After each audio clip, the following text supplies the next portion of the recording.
Ang intense ng mga kaganapan ngayon sa abot kamay na pangarap sapagkat muling magkakaroon ng pag-asa si Giselle dahil sa bibigyan siya ng anak niyang si Justin ng pangalawang pagkakataon. Dito nga ay tuluyan nang lalambot ang puso ni Justin dahil na din sa mga sinabi sa kanya ni Annalyn tungkol sa ina niyang si Giselle.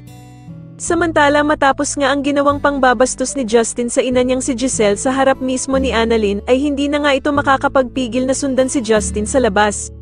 Dahil nga sa awang-awa itong si Annalyn sa kanyang tita Giselle sa sobrang pag-iiyak nito dahil nga sa ginawang pangbabastos ni Justin sa kanya. Ikakagulat naman ni Justin ang pagsunod sa kanya ni Annalyn at dito nga ay ipapaliwanag sa kanya ni Annalyn kung gaanong pinagsisisihan ni Giselle ang nagawa nito sa kanya.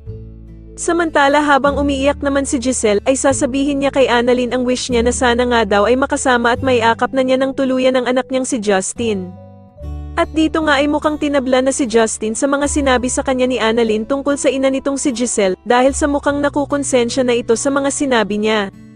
Kaya naman ay tatanungin siya ng ama niyang si Eric kung bakit ito umiiyak at kung lumalambot na daw ba ang puso nito sa ina niyang si Giselle.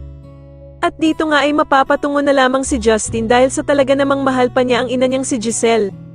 Sa kabilang banda naman dahil nga sa pagkahuli ni Lynette sa pagtawag ni Zoe kay Doc Carlos ay ikwakwento niya ito kila Diyosa at Aling Susan.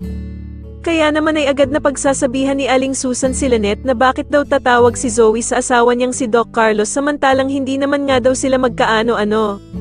At dito nga ay dadagdag pa si Diyosa na sa dinami-dami nga daw ng pwedeng tawagan ni Zoe ay bakit si Doc Carlos pa ang palaging pinipili nitong tawagan.